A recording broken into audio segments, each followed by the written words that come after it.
Hello everyone and welcome back to the channel. My name's John Hunt.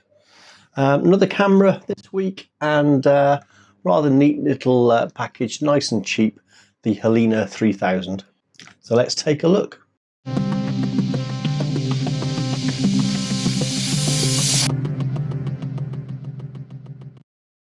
So here we go, this is the Helena 3000. Regular viewers of the channel may remember I featured a Helena camera before, the 35X, and I'll put a link up above so that you can check that out if it's something that interests you. This was introduced in 1974 and it's a 35mm camera, but it's a viewfinder rather than the SLRs that I often feature. So as I've explained before, you look through the viewfinder, not through the lens. So you're seeing something that's slightly different than what's actually being photographed. These cameras are very cheap to buy now. I picked this up for about £5. I've seen them for as much as 30, but yeah, keep shopping around if you're after one because you can get them next to nothing.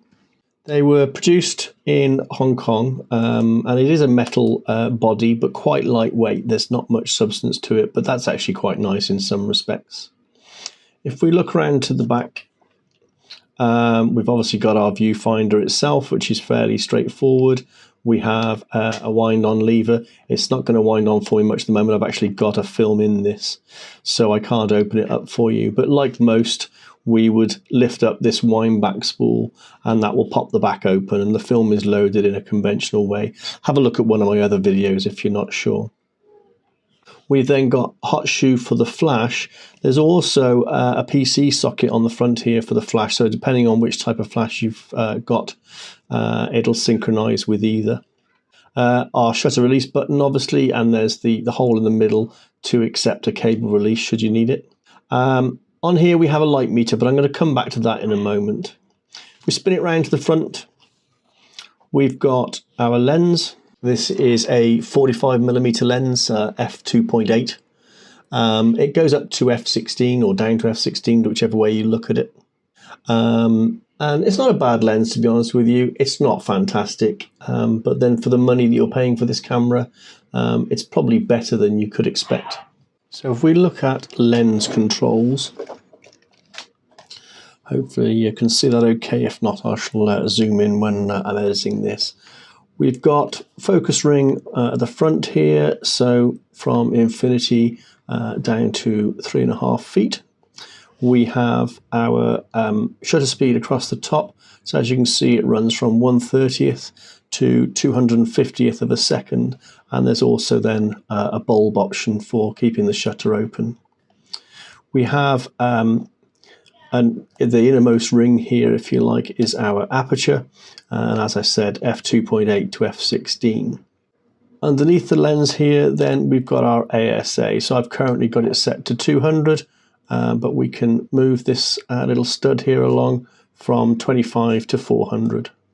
We've then got another number here, currently saying 12, and you'll notice it can be changed by moving the shutter speed, and also by changing the aperture, and also by changing the ASA of the film. Let me just put it back to 200 before I forget and get some future shots wrong. This number relates to the light meter that I mentioned earlier. So on the front of the camera we have a selenium cell, which is both measuring light and also powering this little dial on top. You may see there it's running from 7 to 17, and there's a little red needle there which is recording your light measurement. So if I bring my desk lamp over a little bit so it's bright, you might see that's gone up to 13, and if I move it away it's going down to sort of 11-ish, something like that. So this is where it differs from other light meters I've shown you in the past. You may remember a video I did on using a light meter where I had a handheld device. This works exactly the same way. It does not affect the camera in any shape or form. It's just a built-in light meter that you can read. So at the moment, for instance, it's reading 12 here. I could make sure that my settings are correct by getting my shutter speed perhaps say to 250, so that gives me 11. But then perhaps closing down my aperture a little bit, so I've now changed it to f5.6. It's now saying 12. So when this number matches this number, the idea is that I would have the correct settings for exposure. So not perfect in that it's not as good as perhaps reading it through here. I've got to take my eye away from the viewfinder to actually read the light meter whilst making sure I'm still pointing at the correct source. And obviously it's not automatically affecting settings like I've shown you on some cameras. However, it's not a bad little solution, and my experience so far is it works quite well. On the bottom of the camera then we have a release so that we can free the film to start winding it back onto the spool once we're done. We have a mounting for a tripod, and we have a shutter count which will reset to 0 when you open the back, and obviously winds on as you go. So as you can see at the moment I'm on, I think I've got 3 shots taken, something like that. So a simple little camera, but for the money that you're going to be paying for it these days, actually, it's a nice little camera to buy. I found it really easy to carry around. Like I say, it's very light. It works. It's a little clumsy with the light meter, but a lot of photographers, when they get to a certain standard anyway, aren't relying on light meters. They're attempting to sort of ascertain the settings themselves. But yeah, it works really well, and in my opinion, it's a good little buy. So there you go, the Helena 3000. Not a bad little camera, I don't think.